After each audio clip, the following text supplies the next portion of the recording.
Kemarin sampai ke Nabi siapa ya? Nabi Ibrahim kemarin. Oh, Nabi Ibrahim. Ya, bismillahirrahmanirrahim.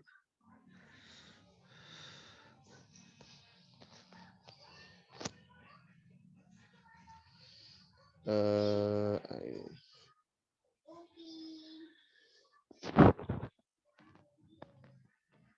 Nabi Ibrahim. Bismillahirrahmanirrahim. Wa ba'da i'radi qaumihi wa sattihim li dakwatihi. Setelah umatnya berpaling dan menyerang dakwah Nabi Ibrahim, Safaro Ibrahimu, Nabi Ibrahim akhirnya melakukan perjalanan. Sebentar. Ini brightness-nya saya turunkan dulu. Sakit mata saya. Aki Anhar nggak minus ya? Nggak usah, alhamdulillah. Iya. Kalau saya emang kesehariannya lihat layar terus. Kerja lihat layar, Pematahari, refreshing layar, belajar lihat layar, kuliah juga lihat LCD.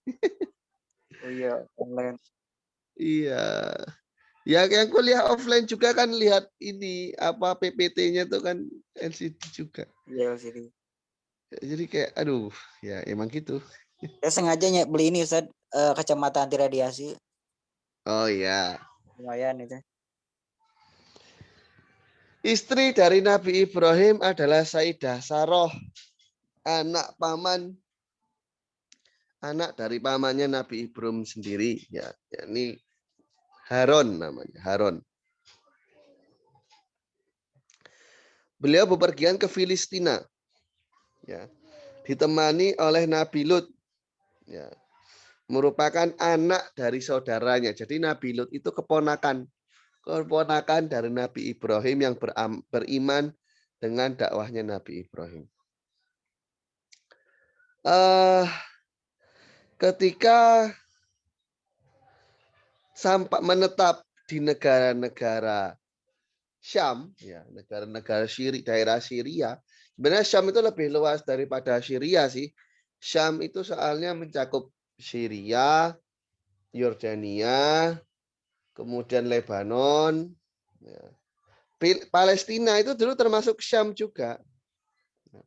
Sudah mendapatkan bekal di sana, hidup berkecukupan, pindah lagi bersama dengan istrinya ke Mesir, hidup ke Mesopotamia.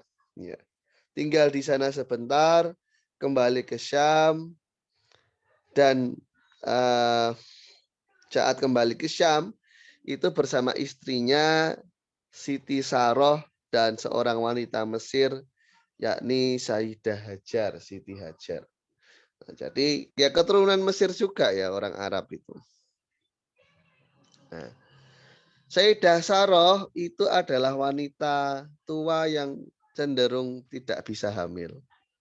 Ya, kemudian Siti Saroh ini ingin suaminya yang tua itu bahagia juga. Kemudian Siti Saroh ini memerintahkan Nabi Ibrahim untuk menikahi Siti Hajar dan menunaikan. Ya akhirnya Nabi Ibrahim pun menuruti keinginan dari Siti Saroh. Ya bagaimanapun ya ingin suaminya punya keturunan. Akhirnya punya anak Nabi Ismail. Nah, Nabi Ismail punya anak Nabi Ismail dan umur Nabi Ibrahim 86 tahun. Ada sebuah riwayat kalau nggak salah Nabi Ibrahim itu sunatnya usia 80. Sunatnya usia 80. Ya sunatnya mandiri pakai kapak gitu seingat saya kalau di riwayat. Ya zaman segitu ya belum ada ya pisau-pisau modern apa laser seperti sekarang ya belum ada.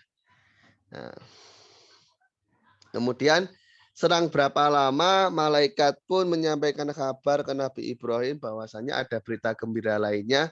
Siti Saroh itu akan melahirkan anak dari Nabi Ibrahim yang bernama Ishak. Ya. Siti Saroh pun heran ya. Dengan usianya yang tua ternyata bisa punya anak. Ya ini semua adalah kudrahnya Allah yang Maha Agung. Nabi Ibrahim meninggal di usia 175 tahun dan dimakamkan di Palestina. Muda ya 175 tahun, untuk hitungan orang dahulu kan muda. Nabi Muhammad saja meninggal usia 63 itu hitungannya muda di zaman itu. Ya sekarang usia 50 aja sudah, usia 60 sehat aja itu udah alhamdulillah. Iya, Ustaz. Pola hidupnya nggak jelas, ya, jarang berkeringat. Memotivasi diri saya sendiri untuk berolahraga sebenarnya saya ini. Sama, Ustaz. Oh, antum berapa beratnya memang? 55. 55 kurus itu kurus. Ya, 60 Ustaz, 60-an. Tingginya berapa antum? 175 gitu berapa? Ya, itu mah ideal itu. Cuman ya gendut enggak, itu kurus enggak tengah-tengah. Ya tengah-tengah. Six pack dong. Enggak terlalu kalau sekarang. Oh iya. Nasab dari Nabi Lut. Ya. Lut bin Harab bin Tarikh bin Nahur bin Saru bin Rohu bin Falih bin Abir bin Syalih. Ya sama, selanjutnya sama dengan Nabi Ibrahim sampai ke Nabi Nuh. Beliau ini keponakan dari Nabi Ibrahim. Lahir di Irak. Ya, lahir di Irak. Termasuk orang yang pertama beriman dengan Nabi Ibrahim. Ya.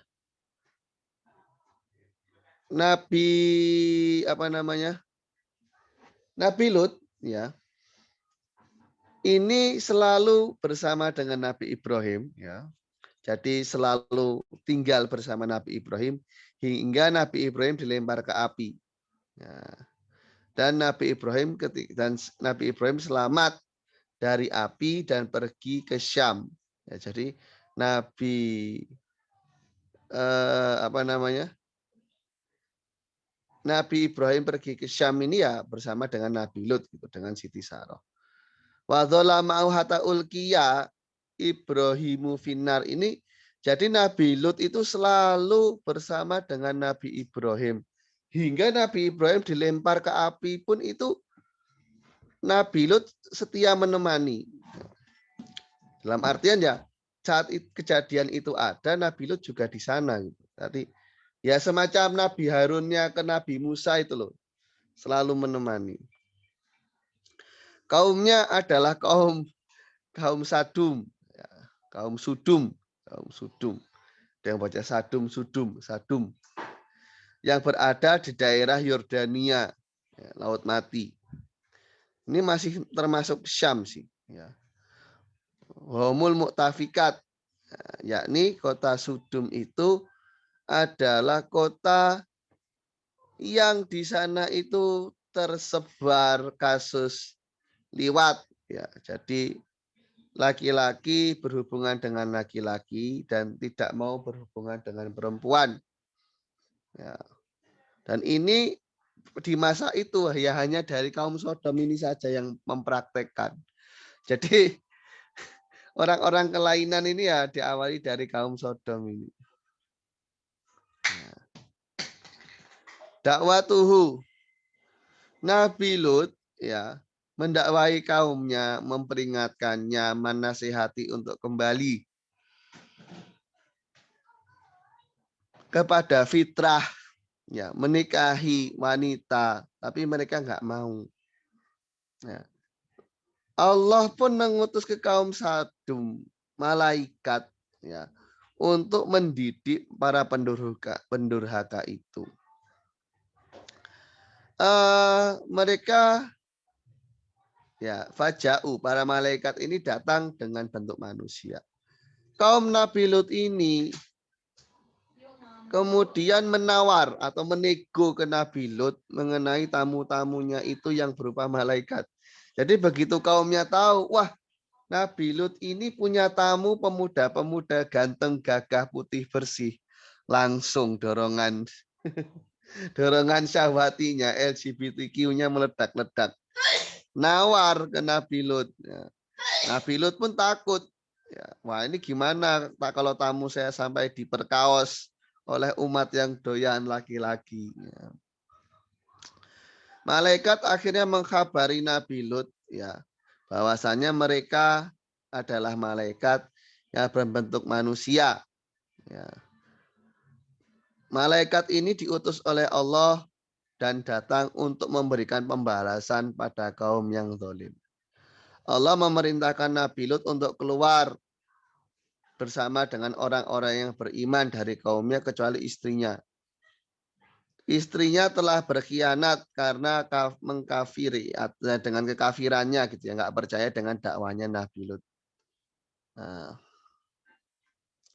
tidak seseorang pun melihat ke arah belakang saat hujan meteor itu terjadi sehingga mereka tidak terkena dampak dari apa yang terjadi. Kan kalau saya pernah dengar riwayat itu kan di setiap batunya itu sudah tertulis nama korbannya. Jadi batu atau hujan meteornya itu seperti misil, seperti peluru kendali. Jadi mau lari kemana dikejar terus. Ya. Ba'da arsalallah alaihim as-sayhata minas sama. Ketika sudah keluar ada jeritan dari langit. Ya. Kan ciri-ciri azab zaman dahulu kan seperti itu, ada suara keras. Nah, kemudian dihujani dari batu dari neraka sijil. Di batu panas. Nah, batu panas.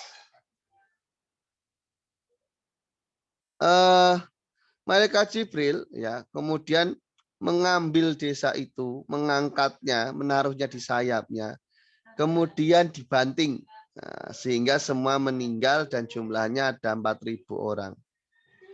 Dan tempat dibantingnya itu menjadi laut mati di Yordania.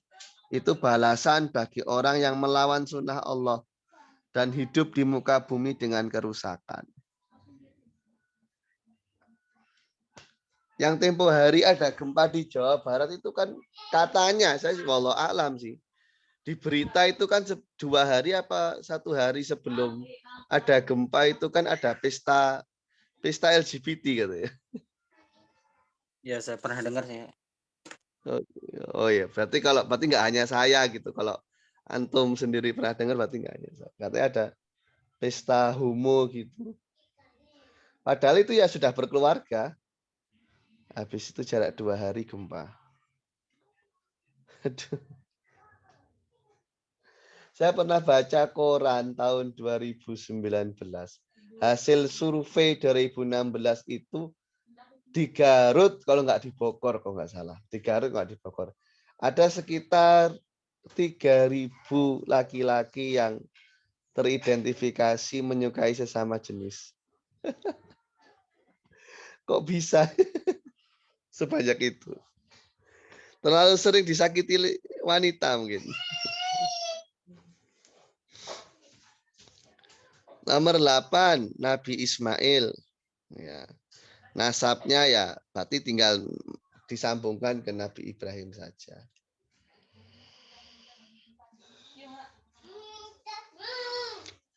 Kelahirannya, Nabi Ismail dilahirkan di Syam sebenarnya. Kemudian dibesarkan dan hidup di Mekah pada kabilah Jurhum. Dan belajar bahasa Arab dari kabilah Jurhum. Jadi ya Nabi Ismail ini memang sebenarnya ya aslinya bukan orang Arab. Cuman akhirnya karena tinggal di Jazirah Arab itu belajar bahasa Arab, ya udah jadi orang sana.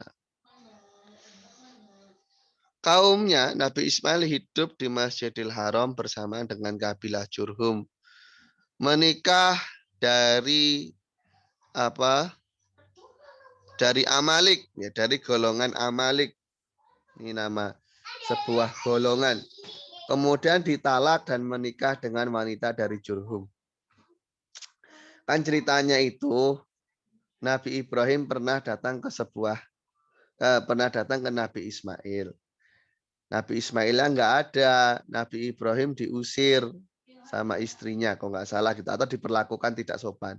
Terus Nabi Ibrahim bilang ke istrinya Nabi Ismail, ke menantunya itu, tolong sampaikan ke Ismail, silakan ganti pintu rumahnya.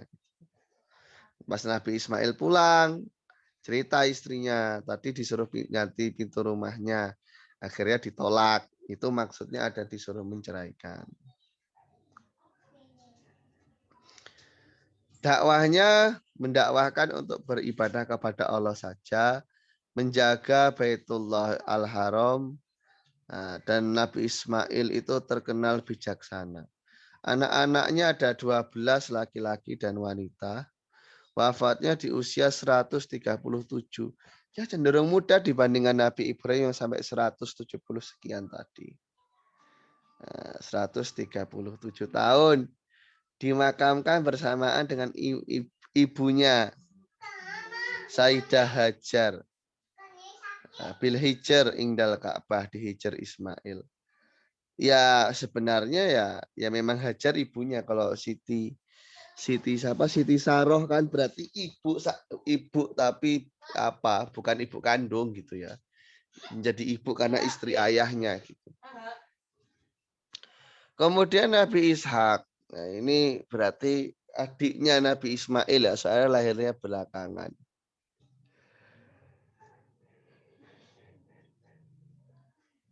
Nabi Ishak ini lahir di Syam juga, ibunya Siti Saroh. Malaikat mengkabarkan mengenai kehamilan Siti Saroh. Ya. Akan melahirkan Nabi Ishak setelah lama mengalami kemandulan. Ya.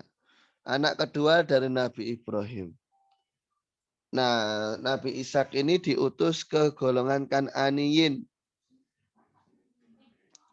Ya. Jadi diutus di daerah Palestina pada golongan Kan'aniyin bersama dengan ayahnya, ya, yakni Nabi Ibrahim.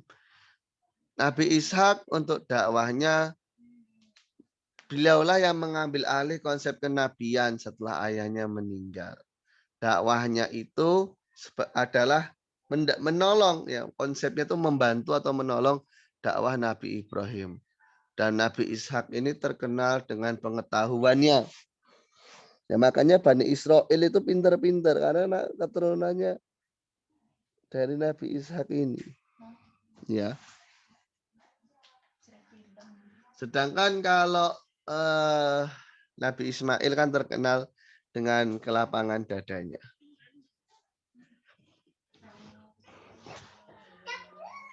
Wafatnya di usia 180. Ya lebih tua sedikit dari Nabi Ibrahim lah ya. Dimakamkan bersama dengan Nabi Ibrahim di Palestina. Ya. Dan ibunya juga di sana sama Siti Saroh. Jadi Siti Hajar dan Nabi Ibrahim itu dekat. Kemudian Nabi Ishak dengan ayah ibunya di Palestina.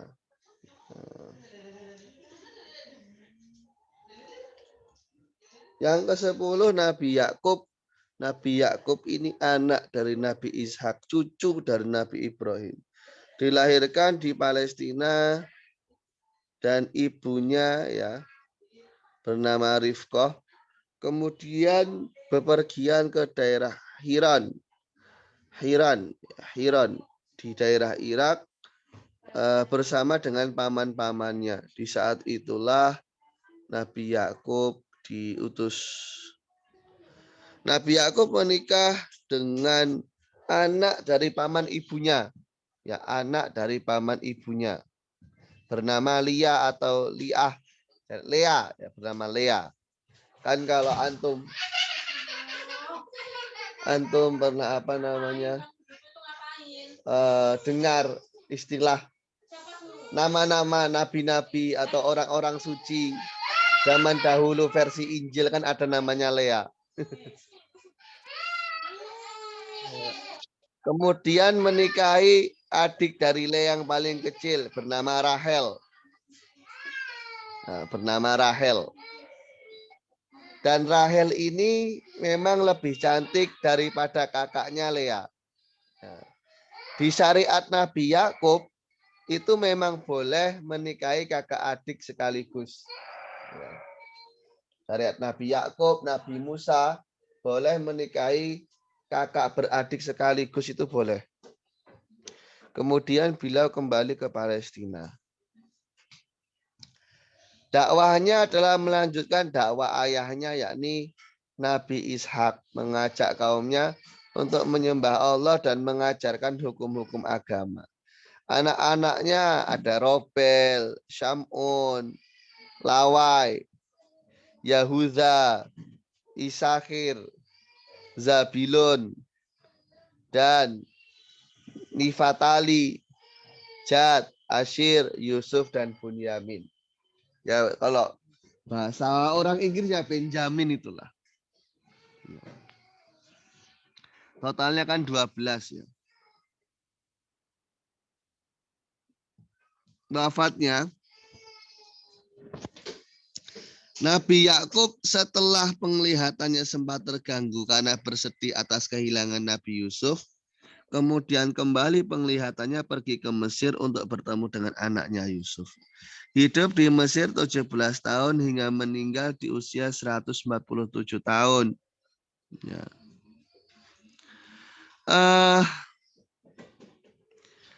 Para dokter di Mesir itu merawat jasadnya, ya, dipindah, dibawa ke Palestina, dimakamkan bersamaan dengan ayahnya Nabi Ishak dan kakeknya Nabi Ibrahim dan juga neneknya Siti Saroh. Yang ke-11 Nabi Yusuf, nasabnya Yusuf bin Yakub bin Ishak bin Ibrahim. Rasulullah berkata, Al-Karim Ibnul Karim Ibnul Karim Ibnul Karim. Yusuf bin Yakub bin Ishak bin Ibrahim sallallahu alaihim. Lahir di Syam. Ya. Yusuf dan mimpinya.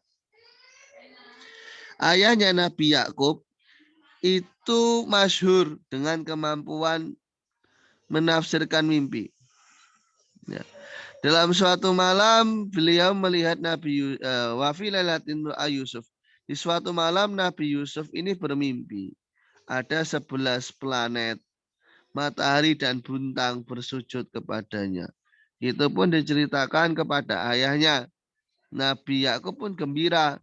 Ya, Nabi Yakub tahu anaknya Nabi Yusuf ini akan memiliki level yang tinggi. Dan Nabi Yakub berpesan kepadanya untuk tidak menceritakan mimpi itu kepada yang lain.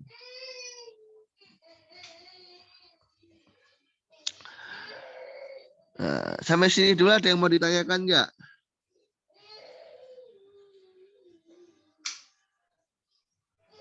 Belum Ustaz. Ya?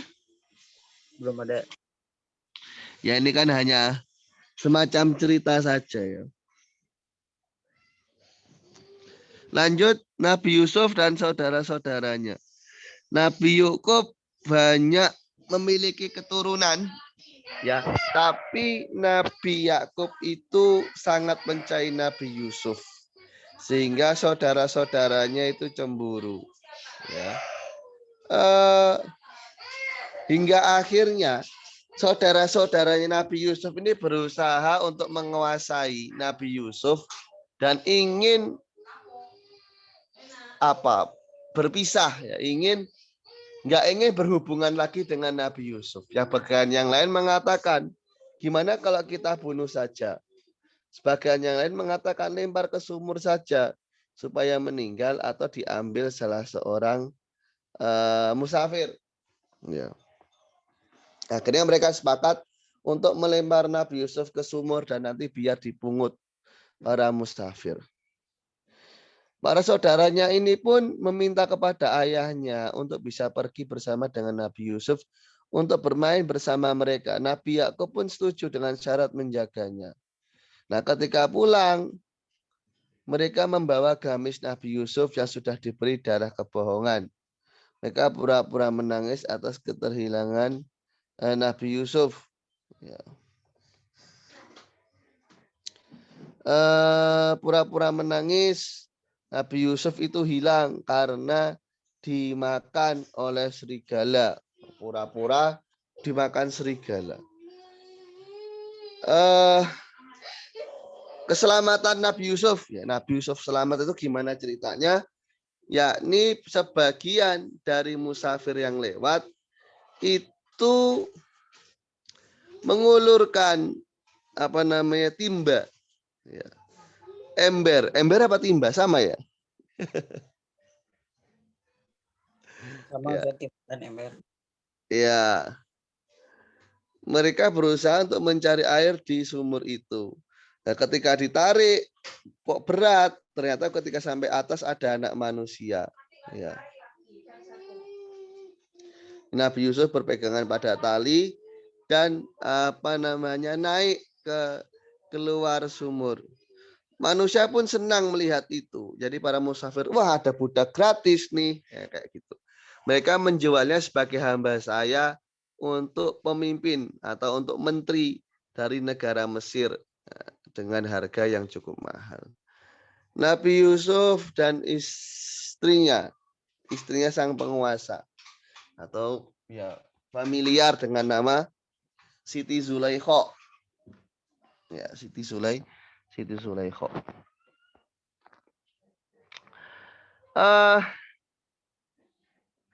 Sang penguasa berpesan kepada istrinya untuk menjaga Nabi Yusuf dan mendidiknya dengan baik. Nah, Siti Zulaikha ini merasa terheran-heran. Ini ada manusia kok ganteng sekali. Dan setan pun mewas-waskan kepada Siti Zulaikha. Sehingga Siti Zulaikha itu berdandan. Dan pintunya ditutup dan berkata, Nabi Yusuf pun berkata, hai talak. Ya. Jadi hai talak itu semacam menjauh kamu atau berhati-hatilah gitu ya. Maaf, yang berkata itu Siti Zulaikha kepada Nabi Yusuf, hai talak. Ya, artinya kemarilah. Kemari. Nabi Yusuf berkata, qala ma'adzallah innahu rabbi asana mathwa innahu la yuhibbul zalimun. Dan Nabi Yusuf pun cepat-cepat lari. Siti Zulaikha pun memegang gamisnya dan merobek gamis itu dari belakang. Ketika pintunya dibuka, sang Aziz, sang pementeri pun datang ya mendapati ternyata di sana ada laki-laki lain. Wah, ini repot. Nah, Nabi Yusuf pun diam saja dan istri dari sang menteri pun mengaku bahwasanya Nabi Yusuf itu hendak menjatuhkan kehormatan dari Siti Zulaikha. Nah, Nabi Yusuf pun berkata, dia yang merayuku. Nah, kemudian ada laki-laki yang merupakan anak buah dari sang menteri tadi. Kalau bajunya itu koyak dari depan, maka yang benar adalah Siti Zulaikha. Kalau ternyata bajunya yang koyak itu yang belakang, maka yang berbohong adalah Siti Zulaikha. Jadi kalau yang robek depan itu yang benar Siti Zulaikha, yang robek benar berarti Siti Zulaikha itu bohong. Nah, maka di sini sang menteri pun tahu bahwasanya hakikatnya bagaimana dan sang Aziz pun, sang menteri memerintahkan Siti Zulaikha untuk istighfar. Ya. Khobarun niswah fil Madinah. Kabar mengenai wanita-wanita di kota tersebut, ya, di kota di negara Mesir. Kabar pun tersiar di kota dan para wanita pun menggunjingi istri dari menteri itu. Kok bisa-bisanya merayu pelayannya. Merayu pelayannya nolak. Ya kasusnya kan kayak umpama sudah viral, umpama ada berita viral seseorang dirayu dan yang dirayu itu menolak. Ini kayak apa malunya? Kemudian akhirnya istrinya Aziz itu mengumpulkan para wanita di kota tersebut, diberi apel dan pisau. Nah, Siti Zulaikha berkata kepada Yusuf, keluarlah pada mereka. Jadi suruh menyuguhkan makanan. Nah, ketika para wanita yang diundang tadi melihat Nabi Yusuf, mereka hanya bisa terpaku melihat Nabi Yusuf, ya, terheran-heran. Imbihar itu ya sama dengan apa namanya? Sama dengan mind blowing lah kalau bahasa orang sekarang itu. Mind blowing, ya.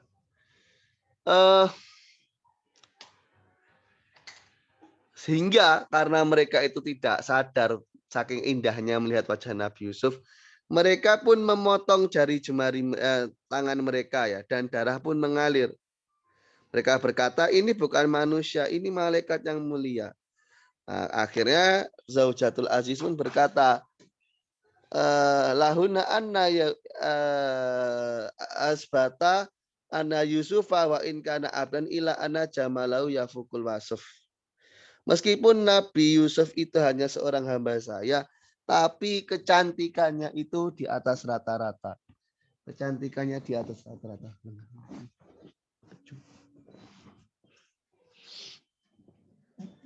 Nah, Nabi Yusuf di penjara. Termasuk hal yang mengherankan. Ya. Bahwasanya orang yang jujur dan yang mulia, karena kan sudah ketahuan yang salah itu Siti Zulaikha. Tapi untuk meredam berita yang terlanjur viral, akhirnya dipenjara demi menjaga stabilitas negara. Ya, akhirnya dipenjara karena sebuah kecurigaan yang sebenarnya Nabi Yusuf pun tidak masuk dalam kategori apa yang dipersepsikan itu. Di apa namanya? Penjara itulah Allah memberikan kenabian kepada Nabi Yusuf dan juga pengetahuan. Di sana ada 2 orang laki-laki teman Nabi Yusuf. Yang pertama adalah pelayan raja, yang kedua adalah tukang roti dari raja. Masing-masing memiliki mimpi ya, bermimpi dan meminta Nabi Yusuf untuk menafsirinya. Yang pertama bermimpi memeras anggur, yang kedua bermimpi melihat burung yang makan roti di atas kepalanya. Jadi sebelumnya bukan sudah diramal ya, Nabi Yusuf tahu kalau bahasa sudah diramal itu kayak peramal.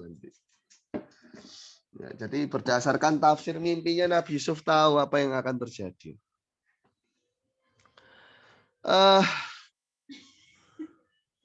Dua orang laki-laki itu ya, mereka meminta Nabi Yusuf untuk menafsiri mimpinya. Yang pertama bermimpi memeras anggur, yang kedua bermimpi ada burung yang makan roti yang dibawa di kepalanya.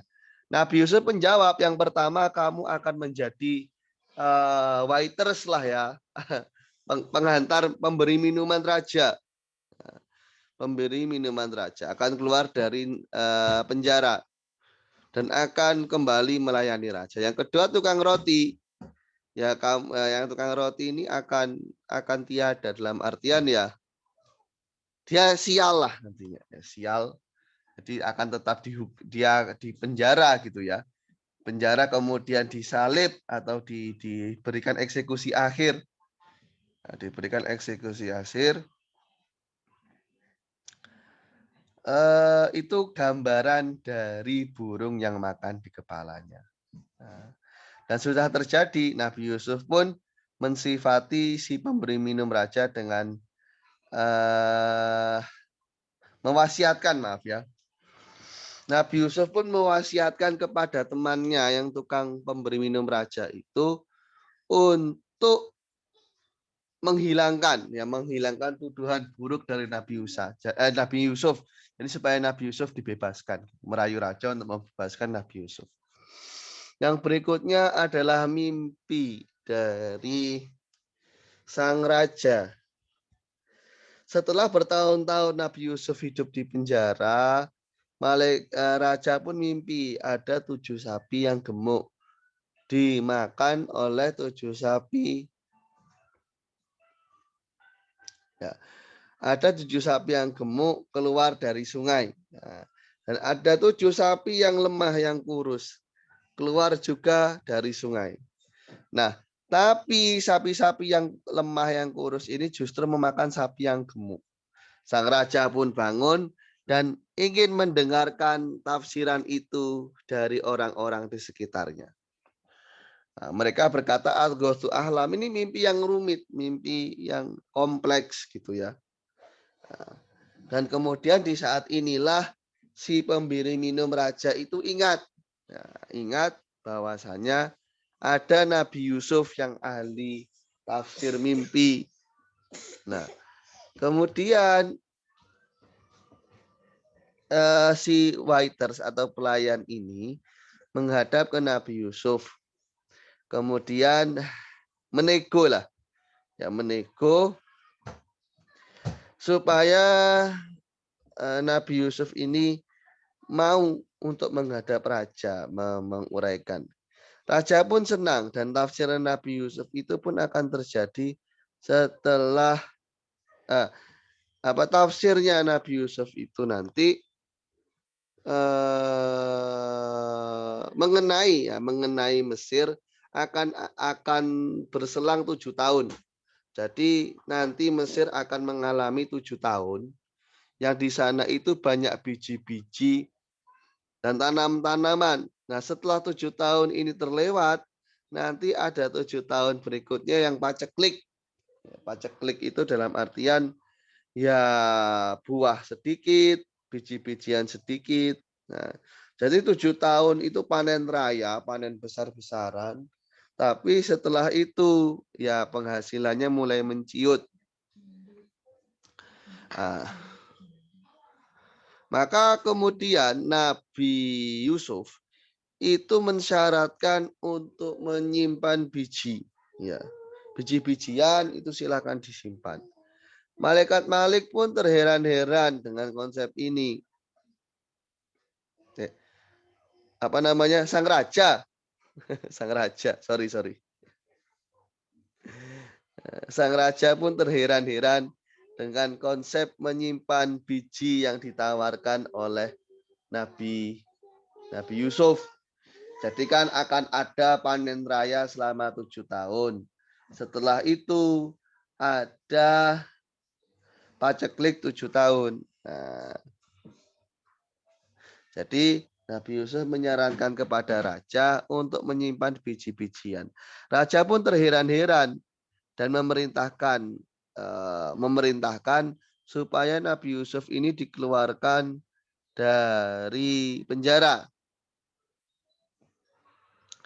Namun Nabi Yusuf menolak kecuali nama baiknya dibersihkan, gitulah ya. Ila idza dzahar bara'atuhu, kecuali dibuktikan bahwasanya di sana itu Nabi Yusuf tidak bersalah. Nah, raja menghadirkan para wanita yang sebelumnya sudah dibahas tadi dan istri Nabi Yusuf, ya. Dan akhirnya istri Nabi Yusuf ini mengakui bahwasanya ini letak kezalimannya.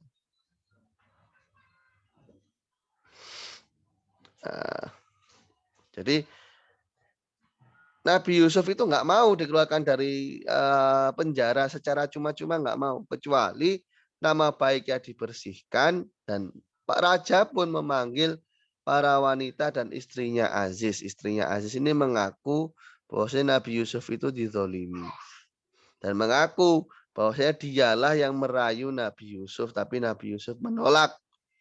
Kemudian kasusnya sama dengan Nabi Yusuf yang minta untuk Nabi Yusuf ini meminta raja ya menego ke raja. Jadi semacam mengajukan proposal.